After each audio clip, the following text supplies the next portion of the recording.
Good morning and welcome everyone to this webinar hosted by the Spain-US Chamber of Commerce, Iberia, and being here with you today and this series of webinars where we try to address several topics that are of interest of everyone, of all the community, not only here in the US, but also in some other places in the world. That's the advantage of use this type of platforms.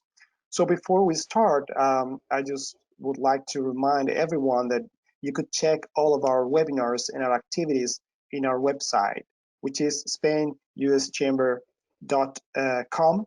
And I encourage you to check down there all the webinars that we have prepared for you. So without further ado, my name is Juan Carlos Pereira. I am the Executive Director at the Spain-US Chamber of Commerce. And today with us, we have two great speakers and two people that are willing to share with us a lot of information that everyone is it's waiting for a long time. So we have with us Gerard McEvoy and Celia Muñoz from British Airways and Iberia. So first of all, before starting, about Iberia and British Airways, for any of you that didn't know those companies, Iberia is the flag carrier airline of Spain, and its headquartered in Madrid, Spain, and British Airways is the flag carrier airline of the United Kingdom, headquartered in London. On April 2010, it was confirmed that British Airways and Iberia had signed an agreement to merge, making the combined operation the third largest commercial airline in the world by revenue. Shareholders of both carriers approved the deal on November 2010, and the newly merged company, known as International Airlines Group, IAG, was established in January of 2011, although both airlines continue to operate under their respective brands.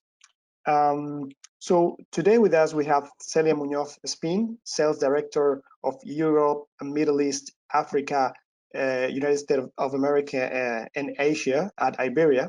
She has been in the company for almost 20 years in several roles, like Head of Sales for Europe and Africa, Country Account Manager for Italy, Portugal, Turkey, Belgium, Holland, and Quality Consultant in the Cargo Department. Celia holds a degree in economics from Universidad Autónoma de Madrid and also its alumni from IESE Business School, University of Navarra. And Gerard McEvoy, Senior Vice President, North America of British Airways. Gerard started his career at British Airways as an undergraduate student in 1992 at Belfast Aldergrove Airport, as well as flight crew training and network planning at British Airways headquarters in London.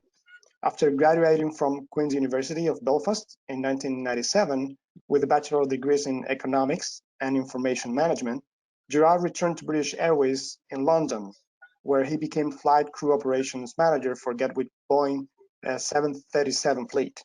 In 2000, Gerard transferred from operations to sales, taking up several roles in the company. 2004, Gerard became head of alliance sales with the responsibility of all aspects of British Airways commercial activities within the One World Alliance. And in 2007, Gerard led the negotiations with American Airlines in relation with sales and commercial operations. In 2011, Gerard relocated to New York as head of strategy, and by September 2019, he stepped up in the role of Senior Vice President, North America for British Airways and Iberia Airlines, overseeing the largest offshore team outside of London and Madrid in terms of revenue contribution to IAG. So welcome, Celia, and welcome, Gerard, today. Thank you. Good morning, everyone, and thank you, Juan Carlos, for that very kind introduction. You've certainly done your research on me. I'm impressed with how much of my career you actually are familiar with. On behalf of British Airways and Iberia North America, I'd like to welcome all of your members and our customers and invited travel industry partners to this webinar. We really do appreciate the opportunity to talk on the subject of flying with confidence in what has been one of the most challenging and difficult times our industry, or indeed, our world has seen. I guess just to give a bit of a roadmap as to how the next 45 minutes is going to go, we're going to have a quick look at what the impact of COVID-19 has been on the aviation industry. We will then look at how British Airways and Iberia operated through the height of the pandemic, and then we'll talk about safety measures that we're putting in place for the safety and well-being of our customers and our staff. Once we've had a look at that, we will play you a quick video which will give a nice summary of all that we're doing, and then we will look at how we are rebuilding our network at this time. So I'll hand over to Celia in Madrid, and we'll kick off the presentation. Hello, everybody, and thank you, Juan Carlos and Gerard. It's a pleasure for me also to be here today and have the opportunity to exchange our views. Yes, as we have explained in the introduction, this situation with the COVID has impacted us significantly. Well, in truth, it has impacted globally in the world, in all the industries. It's not something that just is impacting the air and travel industry, but we have to say that because of the conditions of our business, because of the way that, and also because of this, how this virus evolves and how you can transfer from one person to each other, the impact in the air and travel industry is higher than in any other one. Of course, there are others that are significantly impacted, and we were saying the financial one is one of the biggest one too. Everything connecting with automation has been strongly impacted. Other has been less because are connecting more with technology, or also with high technology, or also with commercial services, and this is something that has been necessary. But in our case, we are very, very, very strong impacted. And the point is that we know, all of us, that this is not going to be a situation that is going to be recovered so soon. If we move to the next slide, we can see how is this impacting in terms of the return of the investment, and how we can see a strong drop in the return of the investment, in the results for the airline industry, according to IATA. In this year, in 2020, if we compare with the previous year, we see that also next year this is going to have a significant impact too. It's not something that is going. We know that because of the way that this is evolving, you can see here, no, the data of the record lows that are happening during 2020. After some year, well, you can see here the trend from the 2000, also the impact that it was in 2008, but then after that there was a consistent improvement in our industry. Even the last year, the last 3 years were very, very positive globally in the world. But you can see something that you cannot imagine when all of this started at the beginning of the situation in China, how massive this was going to be, and also how this was going to impact all countries and evolve.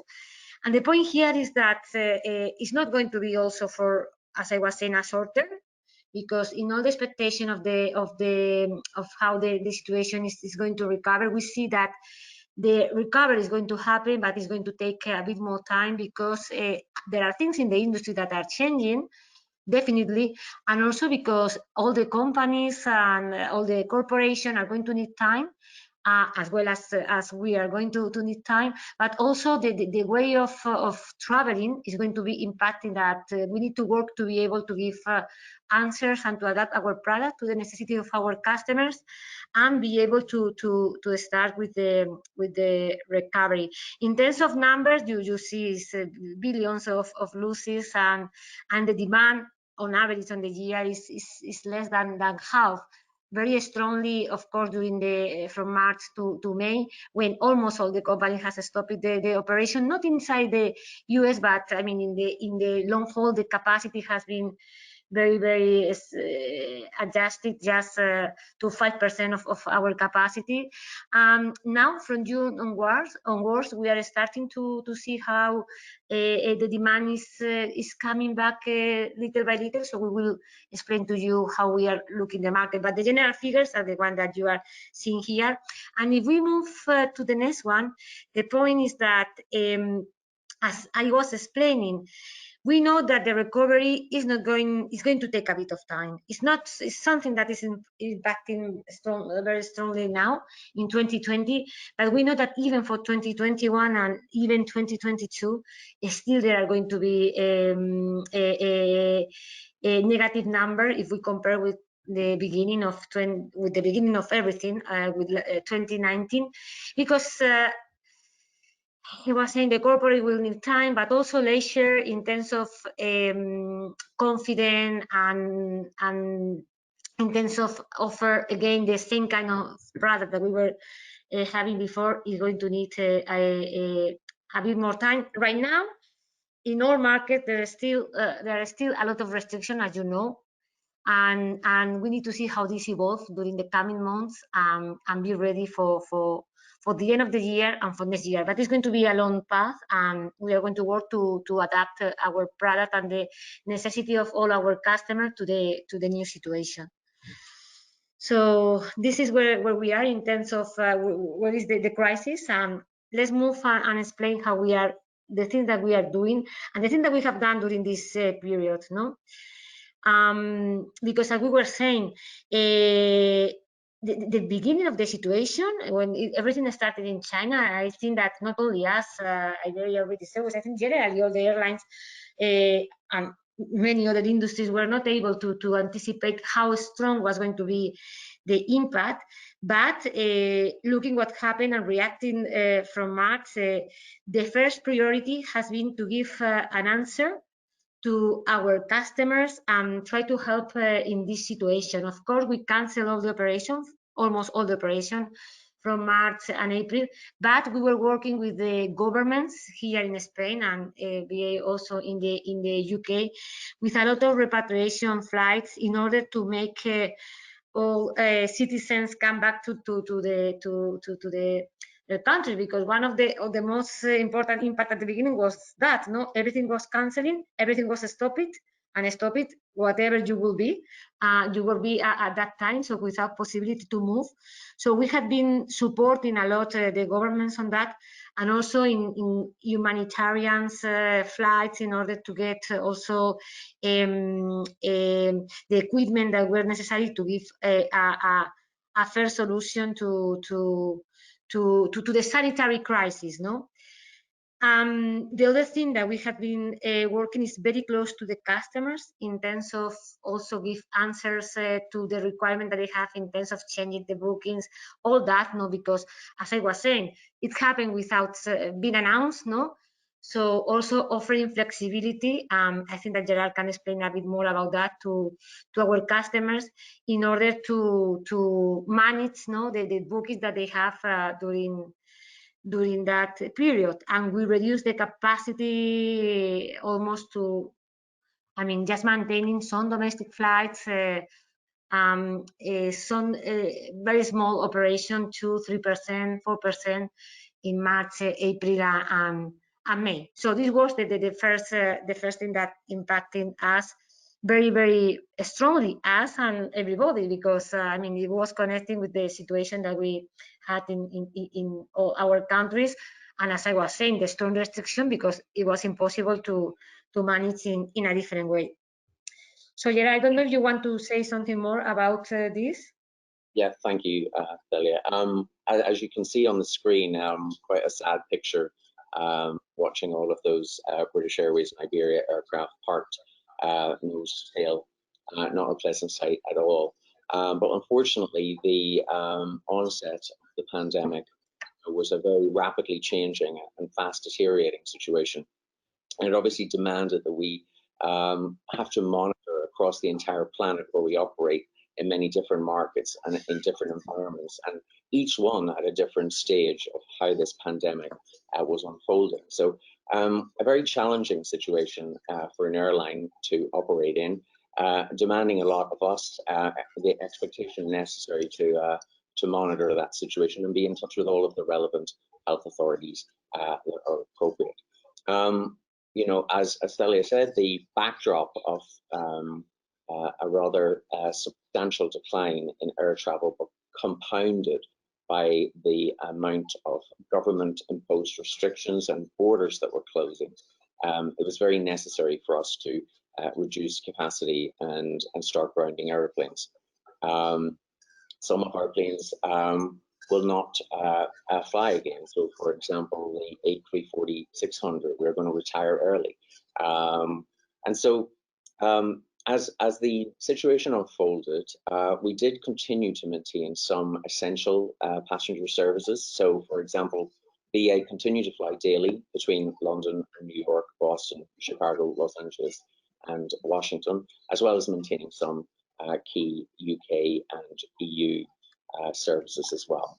And it was really important as well to participate in what were the very human side of all of this. Both BA and Iberia carried over 50,000 people on scheduled services safely home as this pandemic kind of unfolded. So if we move on to the next slide, we can talk about the importance that we place on health and safety and the well-being of both our customers and our employees. What we have put in place is at this stage becoming quite a standard across most airlines with regard to how we're hoping that our customers conduct themselves and how we will approach our day-to-day jobs. So from the point of view of minimizing the amount of contact that our customers have at the airport, we're asking people to check in online, to download their boarding cards. And where possible, we will be using both electronic boarding gates and air bridges to minimize the amount of interaction people have. We're asking people to adhere to the social distancing. There are markers in all of the airports we operate to, just to make sure people are aware of what that distance should look like. And we're asking them to avail of the hand sanitizers that are made available throughout the public areas of the airport. We're expecting all of our customers to wear face masks for both the boarding and the duration of the flight. It's important that people do bring medical standard face mask with them. We will be carrying about 20% capacity of additional face masks, but we are expecting that people do ensure that they have sufficient face masks for the duration of the flight. Bear in mind that those masks have a lifespan of about 4 hours. We are also asking our crew to wear personal protective equipment, and we've changed the onboard service. So our catering and beverage service has changed in order to reduce again the amount of interaction that our staff have with customers. I think at this stage we will roll our video. This will give a nice summary of all of the different protocols that we've put in. Hello, at Iberia we are doing everything we can to ensure you can travel with peace of mind. At this time when protection is so important, we are implementing the recommendations in the EASA and AESA health and safety protocols. Do you have a couple of minutes? Let's start at the beginning. Before you go to the airport, we recommend that you download your boarding pass to your phone in order to avoid physical contact. When you reach the airport, you'll see some changes. We've introduced a new queuing system to increase the distance between people. And we've installed protective screens at the check-in and customer service desks. Plus, the airports have reinforced the cleaning procedure for these desks and high contact points. Wherever possible, we're also prioritizing the use of air bridges for entering and exiting planes. We're taking all the necessary protective measures with our staff, all of whom wear personal protective equipment. Attention, passengers on board. The use of medical face masks is compulsory during boarding and throughout the flight. Moreover, the air in our cabins is permanently being renewed.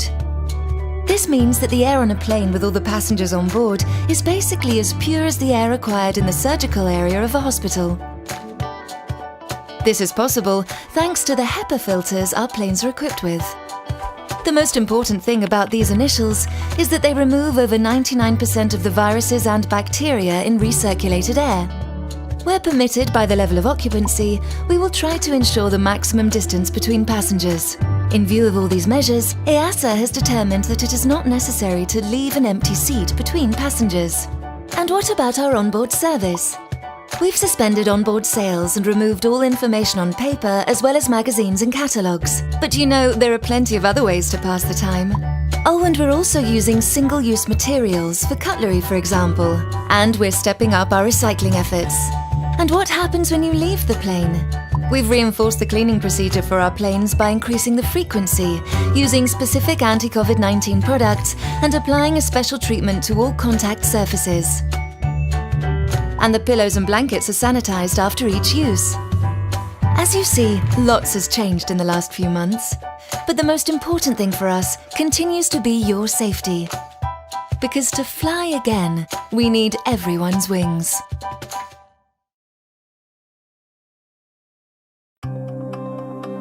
We've missed you, world. We might not have seen you for a while, but we've never stopped looking forward to the day we'll all be together again. And when the world opens up, we're ready to get you flying to the people and places we all miss. Our family, our friends, our colleagues, our favourite destinations. We've been busy doing everything we can to make sure you feel safe on the ground and in the air. Our entire fleet is cleaned from nose to tail every 24 hours, and our HEPA filters remove 99.9% of germs and viruses from the cabin air. And on board, key surfaces will be disinfected after every flight. That's a lot of disinfectant and a huge amount of love and care. Whilst we're doing everything we can, we need your help too. You can keep contact at the airport to a minimum by downloading the BA app and saving your boarding pass. And remember to make use of our new sanitising stations whenever you like. We require all customers to wear a face mask at all times in the airport and on board. As a guide, a face mask could last up to 4 hours, so please remember to bring enough masks with you for the duration of your trip. When you reach the departure gates, have your passport open and boarding pass ready. Then sit back and enjoy your flight. We've got everything covered. When we land, observe safe distance markers through to border control and on to the people and places you're longing to see. We can't wait to welcome you safely on board again soon. We have covered all the steps of the journey for our customers. And the other aspect that we have been working during this time to be sure that we give enough confidence to our customers to travel is also in the flexibility with the bookings. We have worked in two ways. One is for all the bookings that you have done before the crisis. So even we have different timings, but for the bookings that were done previously, for British Airways is before March, and in our case is until end of May. For all this booking, you get the flexibility to be able to change if you need it, or to get a voucher, or also if the flight is cancelled, of course, to get a refund. So we have been given support to the situation, because definitely if the flight is cancelled, you need to get back with your ticket or to change for a different moment. And in addition, in the next one, what you can see in the next slide is that for the new bookings, for the new process, we have also developed a policy that we call booking with confidence. That it means that if you decide to travel right now, but you are not sure enough about the destination, because we know that still there is a lot of restrictions that are not clear if it's going to be removed or not. In Spain, for example, now it's possible to travel inside the European Union, but you know that there's still a restriction if you travel with third countries, because we does not allow them to come unless you were a resident. For example, in the situation with the US, unless you will be a resident here, or you come here because you need to study, you are a student and you can show that with a certificate, or because you are a high qualified worker and you need to come to Spain. But if not, it's impossible, and this is happening with many third countries, no? So the point is that we are aware of that situation, and because of that, we have developed also this policy that we call Book with Confidence, that if you need to travel, right now you check that you can do it, but you are not sure if any kind of restriction can apply in future, we allow the possibility also, without any kind of penalty, to change the flight if that situation will happen. You can move and delay your trip to another moment. And the same with VA. We have defining the destination, sorry, the date that you can do the change, and we move considering the changes that are happening with this situation. So if we need to extend, we will extend the policy until we will consider that the situation is stabilized.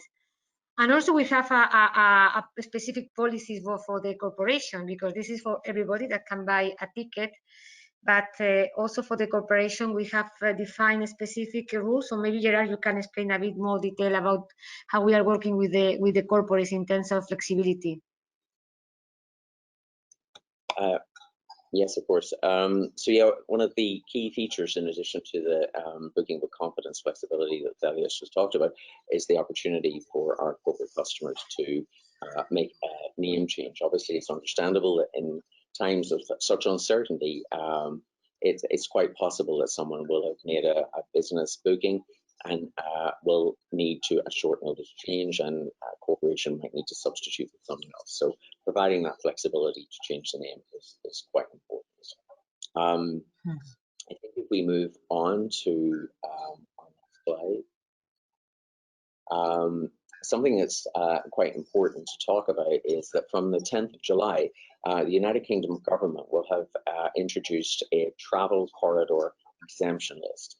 And this is a list of designated countries and territories from which people can now travel without the need for self-isolation upon arrival in the UK. So quarantine does still exist, but if people check the Foreign Office and Commonwealth guidelines, they will be able to see what the British government has identified as countries on the exemption list. As a result, what you will see is a phased reintroduction of services across our network. So what you can see on the screen at the moment is our European short-haul network, and we will be gradually increasing the number of destinations throughout July and August, and the number of frequencies that we operate to those destinations. If you roll forward to the next one, we will be able to show you our long-haul schedule as we start to ramp up again operations. As I mentioned, we did maintain some vital air services across the Atlantic to some key cities, and as you can see here, for the United States and Canada, it is a growing number of destinations that we hope to serve throughout July and August. Also worth of note is that on last weekend, we operated our very first commercial flight with the 787-10. It operated from Heathrow to Dallas, which it's obviously the latest and largest of the 787 group of aircraft.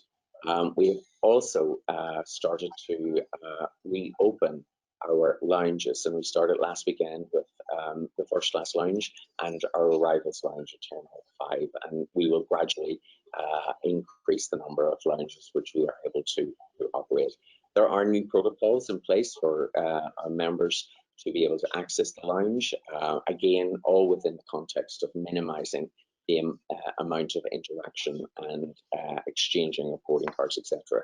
So our customers will be able to access the lounge through electronic identification points, and throughout their lounge experience they will be able to order food and beverage from an online menu, which will be then delivered to them at their seating area. There will also be a card available for them to identify where they'll be seating, just so that once they leave and vacate the area, we are able to ensure that we can have the seating area and surfaces around it cleaned thoroughly for the next customer to use. Finally, if you go to the last slide, you will see the reintroduction of some of our services from Gatwick. These will be operating from the north terminal, not the south terminal, where we had previously been operating these services. We'll go out of the north terminal and we'll gradually see a return to some of the Caribbean services. In addition, American Airlines has just joined us in Terminal 5 at Heathrow, which will obviously be something that our customers can take advantage of, as we are joint business partners with American. Being co-located at Terminal 5 will provide additional benefits to them. I think Celia can now speak to the Iberia. Exactly. If you move to the next one, this is as we were saying, we have been working in the safety measures, we have been working in the flexibility, and we have been working a lot in our network, because now it's okay how we are going to recover and where we are going to start to fly, and how is the demand evolving, that allowed us also to be able to implement the network again. Still, we are far from what we used to operate before, but for this summer, at least what we are doing is to recover mass as destination as we can, even though the number of frequencies still is small if we compare with the operation that we used to have. So we are operating around between 20 and 30% of our operation. We review week by week, and if we can add, we add more flights. So we starting with a minimum program, and then we are increasing depending on the demand. But it's true that in Europe we are almost recover like around 70% of our destinations, and in some of them with a quite consistent number of frequencies, like London, when you have 3 or 4 daily flights, or Paris, where you have double, and we are going daily, and we are going to go to 3. But also, I mean, we offer a daily operation to most of the destinations in Europe. It's true that what we are looking and is the same what is happening in the US. Is that the demand is starting in the medium haul, in the domestic, and it's domestic, and in the medium haul is where there is more confident to fly, and the long haul is starting, but with more difficulties because of the restriction, but it's starting to. So in the long haul, we have here our schedule for July, August, September, and October. This is the minimum operation that we are now going to fly. In some markets we cannot, because of the restriction of that market, that are not allowed to fly until August. But in the US, that is our focus, we are starting in the 3 main markets for us. Miami, with the operation of 3 daily flights, is the biggest one now in July, and it's going to continue in the same way in August, and September and October we will make it increase. New York is also starting from July, and with a smaller operation also in Chicago. As we were saying, we know that right now it's not allowed for Spanish or European people to travel to the US, and on the contrary, for US citizens to come to Spain. But we know that there are a lot of nationals living in its country. So the movement of people that decided to come to Spain because they are Spanish, or they need to go to Europe and stay for a while, is happening. So we know that this traffic is there, and we are getting that traffic, getting a positive results on that terms, and we are really looking forward to seeing how this evolves and the restrictions are removed, and a more steady and normal operation will be able to you have, no? So, but at least this is what we are going to operate, and let's see if in future we can even, in future, I mean, in the short term, we can even increase this if the situation improves.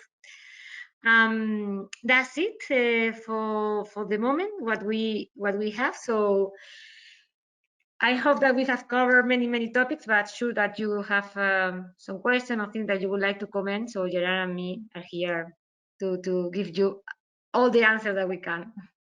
Thank you so much, Celia, and thank you so much, Gerard. Yes, for everyone, if you have any question, you can type those questions on your right side of the control panel where it says questions. You just click the tab and send our questions through, and we will try to address all of them. And if we are not able to address all of them in the time that we have, we will try to take care of them in the next couple of days and send all the questions to all the attendees. So, well, thank you again for the presentations. There are some questions that we have from the attendees, but one question that I had, and also some attendees had as well, the numbers that we saw on this presentation for long haul from British Airways and also from Iberia, are those numbers weekly flights or daily flights? Like, for example, Miami said 3. Are they 3 weekly flights or daily flights? Weekly flights. Weekly Perfect. flights. At the end, we are like, as we were saying, because in Europe, it's like we had that information, but we are like between 20% of our previous operation. So what we are trying is to recover as much destination as possible, but it's true that the number of frequencies still is limited, but at least we can guarantee that this is what we are going to fly, and let's see how step by step we are able to recover and to move to a more consistent operation with more option for the customer. But yes, it's weekly. Wonderful, perfect. Thank you for that.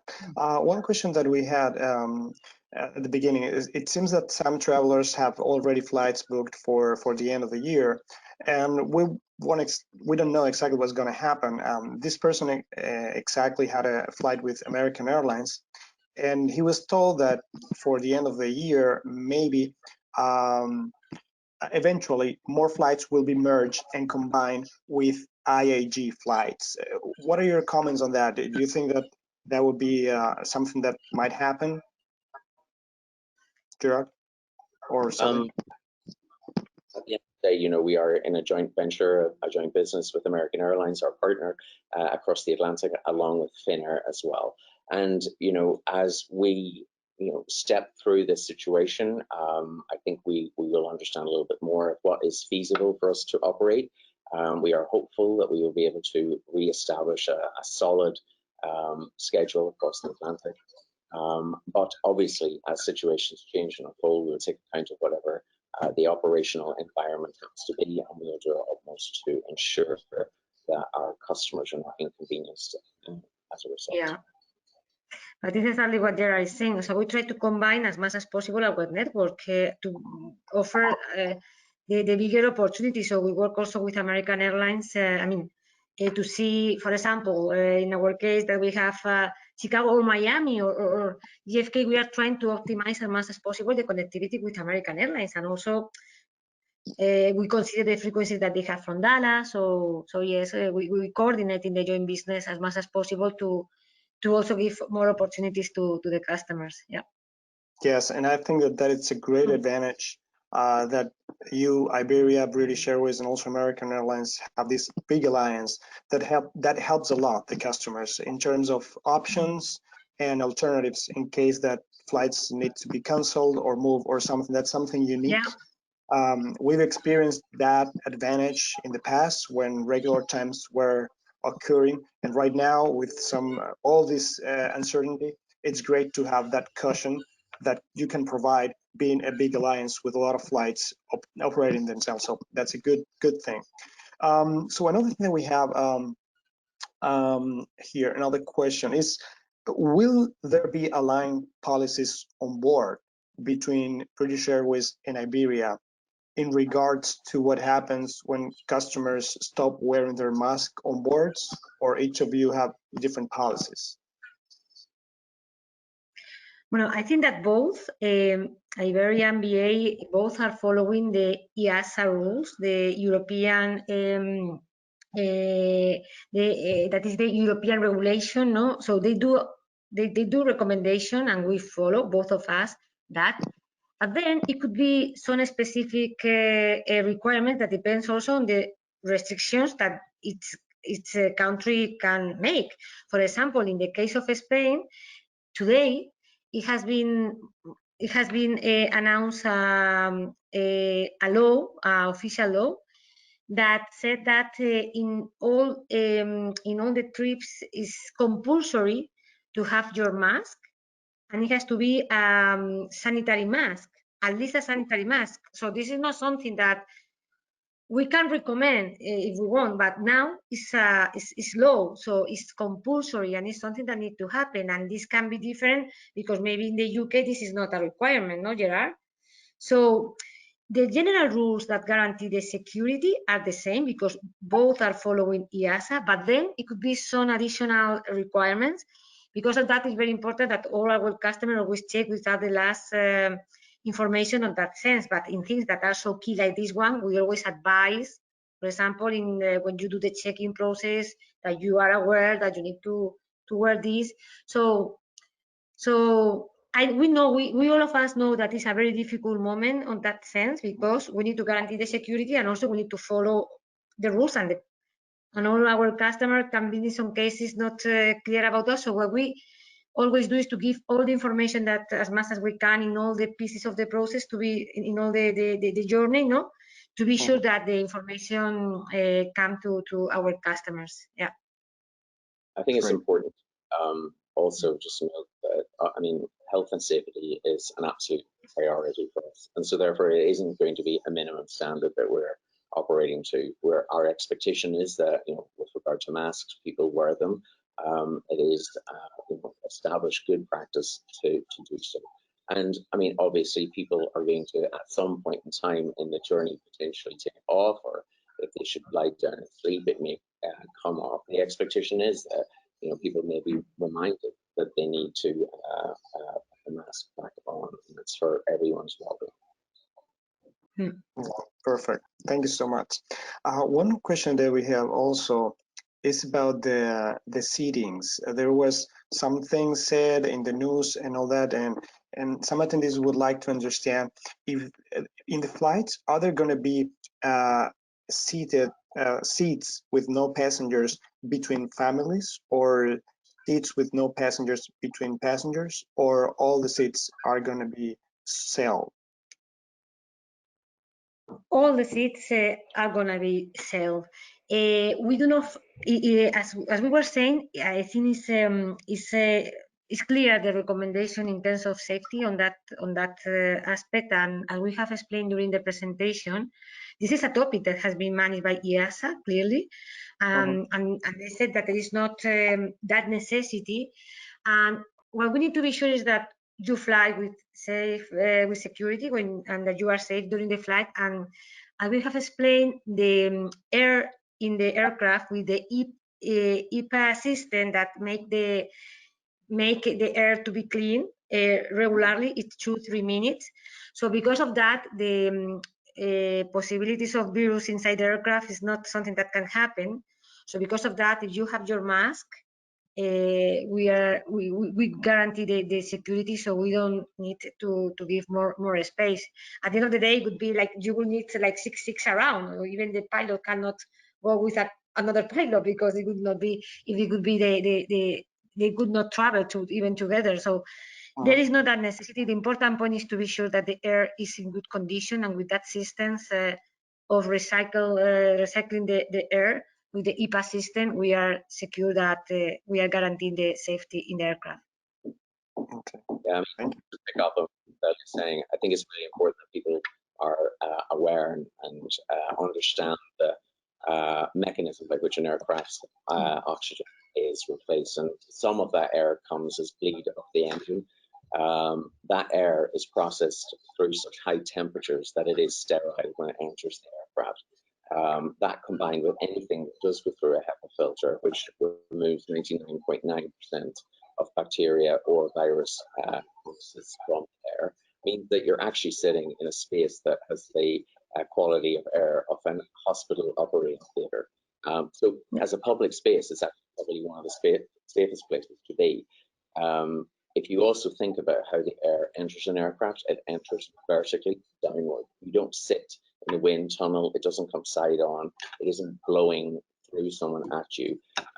So therefore, that combined with wearing an adherence to the mask and obviously also using sanitizing products that are made available to our customers provides you with a very safe environment to travel in. So yeah. Thank you. Another question that we have is, and I think that Gerard, you mentioned this a little bit on your presentation. What is the program for Caribbean destinations in terms of flights in the near term? So, I mean, it's a gradual reintroduction of a few of the services to some of the islands. And so that is phased. It will take place through July and August. We're gradually trying to re-establish. We haven't operated from Gatwick Airport for some months now. Reintroducing these long-haul services to the Caribbean from the North Terminal will be gradual. So I'm not exactly sure of the plan to extend beyond the destinations that we mentioned in the presentation. Thank you. We have another question about baggage. The question says, do you have any kind of restriction related baggage in cabin allowance? In our case, no, the point is that the size of the luggage has been reduced a bit because they try to, and also the weight, in order to be sure that each customer can manage their own luggage and avoid to be touched and avoid too many things, up to the others in order to not touch too much. So this has been adjusted. It is allowed, but the size is adjusted. We have sent these comms and the information is updated in the web too. So it's something that, as I was saying, if you need to travel now and there are these specific conditions, you need to check. So just that, it's allowed, but a bit smaller. Yeah, I mean, all of the airports have a hand baggage allowance gauges available for people to check. The expectation is during this pandemic time that people would minimize the need to be up and about and accessing baggage that would be in the overhead locker, and to put close by on the one of them stuff that they need to at hand through the flight. Thank you. Wonderful. We have several questions about the booking that you mentioned also in the presentation, but there were some details that several attendees are addressing today. So they understood that between today and July 31st, a flight, for example, to Spain on September, it would be permitted one change. The question is there a minimum period of time in advance to communicate that change, or it could be done the day before the departure? No, you are right. It's a very good question because we did not have this detail in the presentation. But it's true that in our case, in the case of Iberia and Gerard, you can confirm how it's exactly in BA. But in our case, you need to communicate the change 15 days before departure. And there is a logic behind that because we need also to manage the level of bookings in the flight and to know how it's going to be the operation. So we need a time to be possible to manage that. So you need to communicate 2 weeks in advance. So yes, you have a booking, for example, to fly that you have already have your ticket for August. And so before that trip, 2 weeks before, you need to decide if you are going to continue traveling or not, if you think that it's better to change. So this is in our case the limit to 15 days before. And it would be possible also to get a refund or a voucher on those cases, or just the change? to get the a voucher or a refund is something that you get when the flight is canceled. But if the flight is not canceled and it's just a decision that you change, no.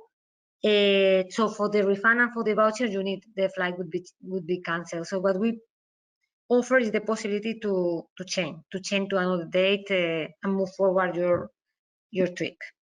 Okay, perfect.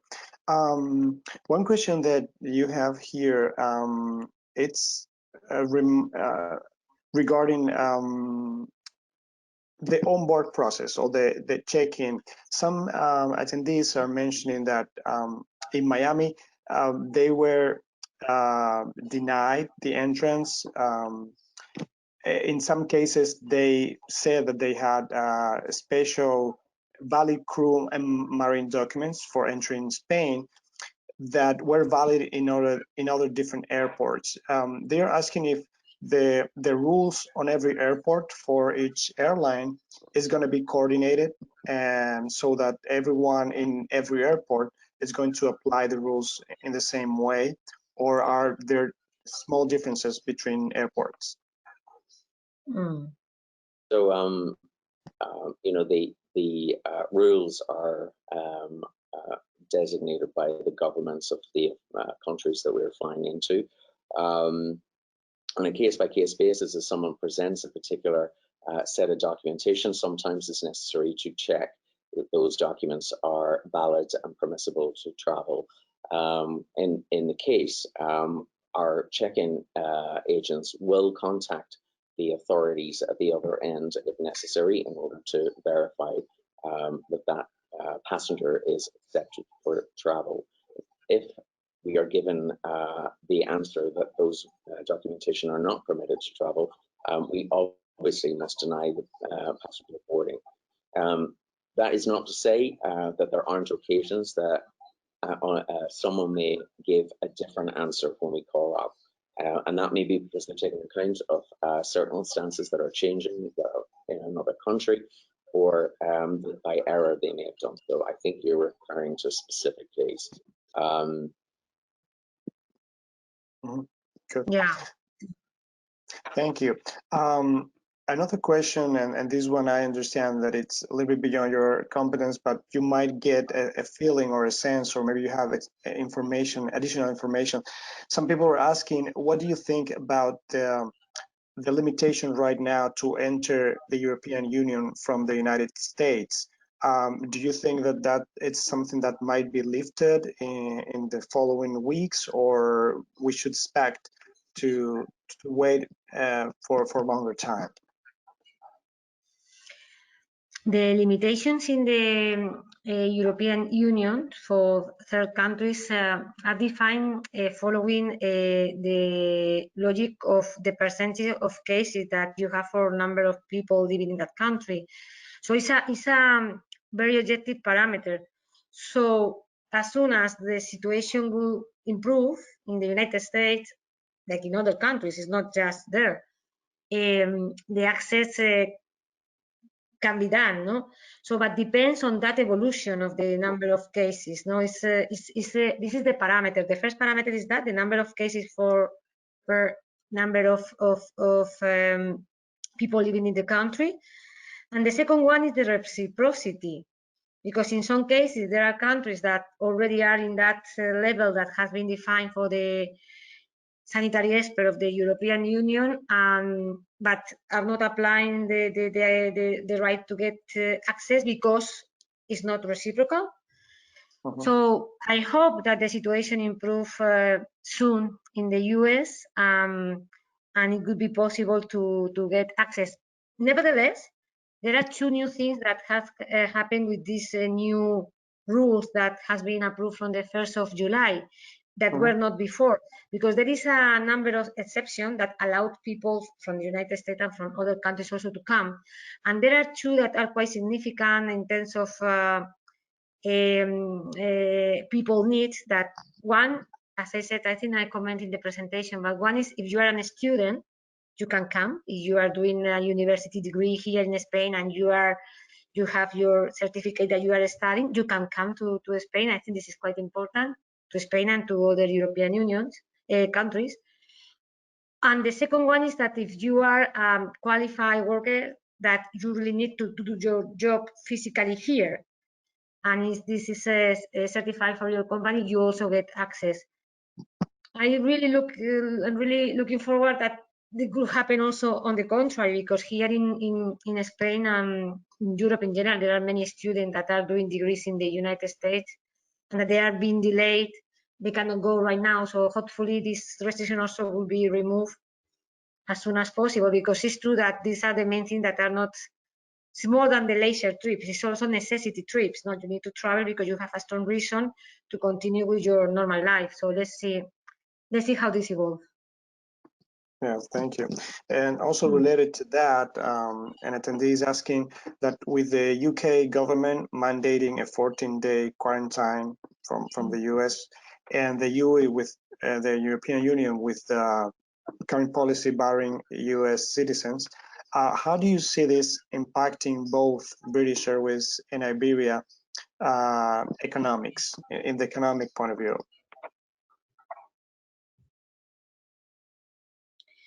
I'm sorry, you actually broke up in the middle of your question.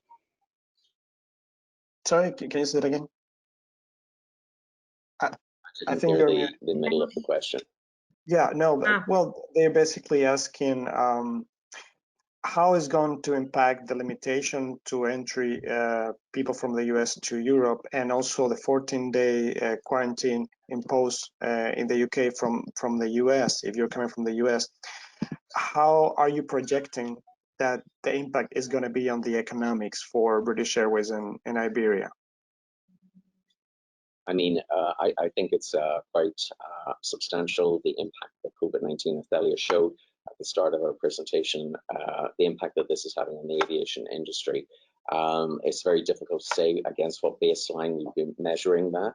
Obviously, it is our hope that we will be able to build on the level of step down there has been in restrictions, and hopefully that will be a pattern that continues, and that in the not too distant future people will be at greater liberty to move around. Until that time, it's unfortunate. There will be an economic impact on everybody, but it's really important, I think, that you know, we adhere to the restrictions and try and minimize the impact of the pandemic beyond this.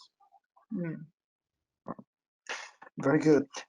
We have a question here that asks about the retiring of certain types of airplanes. And it's asking specifically, are you planning to retire 4-engine airplanes now in these days? Obviously, our 4-engine aircraft, the A340-600, Iberia has already mentioned that they will be retired early.